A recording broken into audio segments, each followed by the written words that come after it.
everyone. Welcome to the Real Wrestling Community's tailgate party for tonight's AEW Dynamite. Let me try to get everything situated here. Hold on, give me just a second. I am the Majestic, as always, here every Wednesday and Friday for the most part, except for next week. I will not be here next week. My anniversary is next week. So I will be gone away from all the podcasts, Real Wrestling Community, Peaches and Power Bombs, everything. I will not be here. But give me just a sec and I will share this and then we will get started, okay? All right, there we go.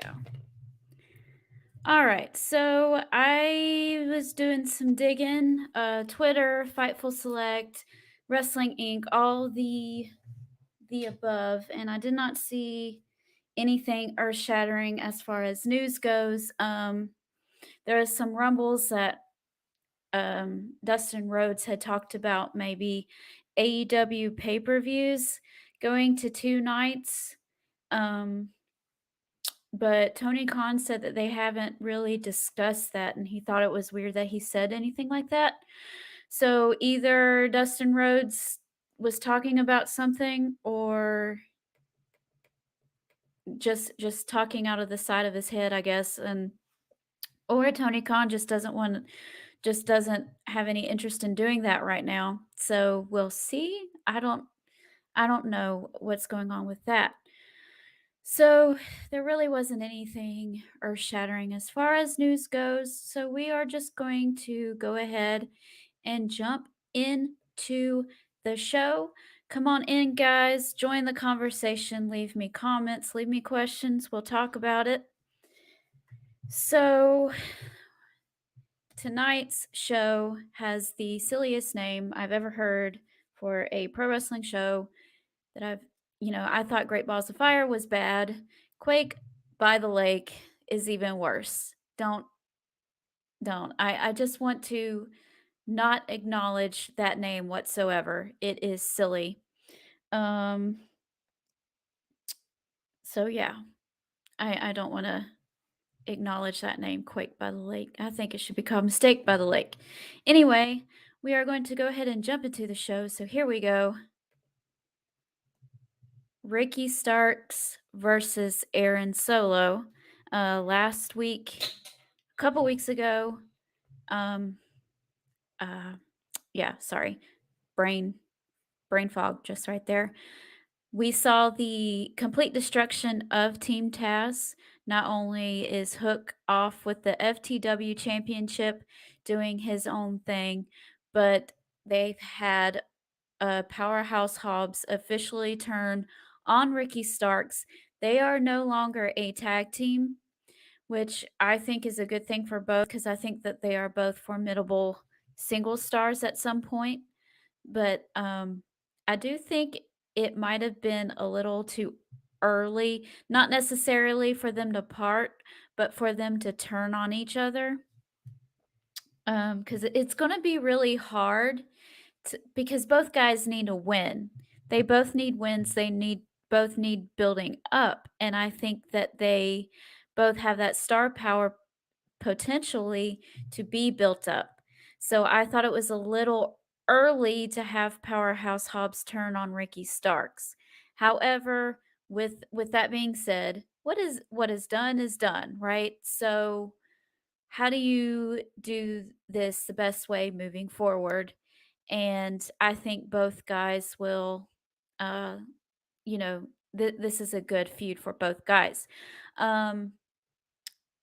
So Ricky Starks will have this match against Aaron Solo, who is part of the Nightmare Factory, QT Marshall's group. Just a good little side match for Ricky. I believe QT Marshall offered a space on the Nightmare Factory to Ricky Starks, and Ricky flat out refused. And this kind of solidifies Ricky Starks's babyface turn officially. So I'm guessing he'll probably get the win here and then maybe something with Powerhouse Hobbs right after the match. We'll see. All right. Next up, let me see if that worked through before we move on. Before we move on, let me see if it shared or not. Sorry, guys. Yep. All right. Okay. We have a coffin match. Brody King versus Darby Allin. I don't know. Okay. Look, I love AEW. I love their show. I love the characters that they have. For the most part, I like the wrestling that is on there. I really like AEW. I am a big fan of AEW. But man, we get these gimmick things every week. It's just every week something crazy, this over the top stuff. And I don't mind it every now and then, but when it's every week, you're going to become numb to it. And so you're going to less react to things. And then eventually the guys are going to be going, well, I have to up the ante to get the fans interested. And you end up doing even crazier things every time. And I really think that these kinds of matches don't necessarily need to be on TV every single week. Now, I'm not saying don't ever have it on TV, but I'm just saying don't do something insane every week because then the fans are going to become numb to it and then they're going to just get even crazier and crazier and more dangerous. That's my point. I want everybody to be safe. Now, I understand that pro wrestling itself is not safe and that you risk getting hurt just by walking out there, you know. But just kind of dial it back a little bit and don't have these insane matches every week, every time you are on TV. I think that's a little much. Um, but like I said, what is done is done. It's booked. So, what would I do here? I don't know. On one hand, you have your big baby face Darby Allen who needs to get his comeback. But on the other hand, you have Brody King, and I think they've done a good job of making him look like a monster. I would honestly have Brody King beat Darby Allen again. But I know this is Darby's niche. This is his match. But I would honestly have Brody King do exactly what he did a couple weeks ago in Atlanta and have him completely ragdoll Darby Allen and beat him. That's what I would do. I don't know. I'm pretty sure this will lead to some kind of shenanigans with Malachi Black and Sting and maybe even Miro. I don't know. We'll see. It's been an intriguing storyline, so we'll see what happens. Okay, still no comments. All right. I know 4:30 is really early, but I don't really have a choice in that. We have a tornado tag, Andrade and Rouge versus the Lucha Brothers. They've kind of been doing this thing with Andrade and the Lucha Brothers pretty much ever since Andrade got there. It's been just kind of this subtle under under the rug storyline that has been constant ever since Andrade has came onto the scene in AEW. And I guess they're continuing with that, which is okay. All these guys are great. They work well together. I just wonder when they're going to move on to different things. This just seems random, but at the same time it doesn't seem random. I don't know. It is what it is. It will be a good match. It'll be enjoyable. So there you go. Man, y'all are going to I'm going to get through all of these easy. Okay.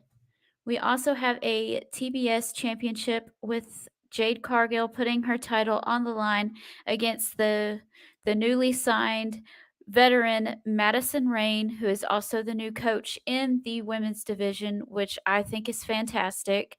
I don't see Jade Cargill losing the title here at all, but Madison Rayne, of course, will put up a good fight. It will probably be a really good match. We'll see.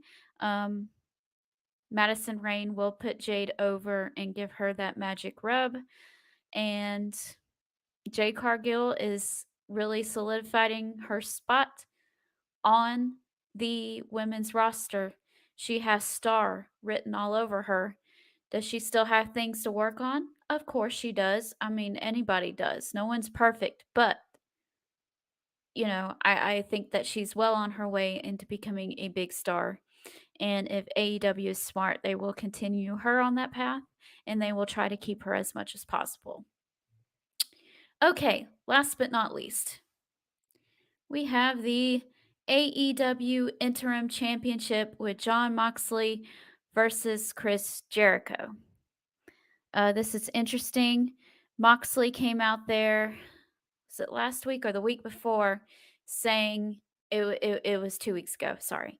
2 weeks ago, telling Jericho that he didn't want the sports entertainer Chris Jericho.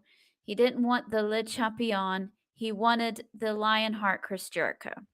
And last week on Dynamite, we had Jericho beat Wheeler Yuta in the middle of the ring with the Lionheart. So it looks like we will get Lionheart Chris Jericho, which is interesting. I wonder what kind of get up he'll be in. Will he be in his old um maybe not his old tights, but maybe that style. We'll see. I'll be interested to see in what happens here. Um, I honestly would not take the interim championship off of Moxley. I think what could later on happen would be more interesting with Moxley than Jericho. I think this is just a nice little step for Moxley to go over into what may happen for All Out. And speaking of All Out, we are going to talk about maybe some possibilities between these two. CM Punk was spotted around I think it was at a con, and he had this little bit on on social media with Danhausen buying comic books and things like that. And he did not have his knee brace on, they said. So, or his leg brace, his foot brace, whatever kind of brace it was. So there's speculation that CM Punk may be coming back for All Out, perhaps. And also, there was a picture posted. Britt Baker posted a picture on her official Instagram, a picture of her with MJF. So that is the first public acknowledgement of MJF by anyone at AEW.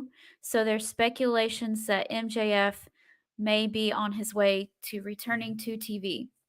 So it'll be interesting to see what happens.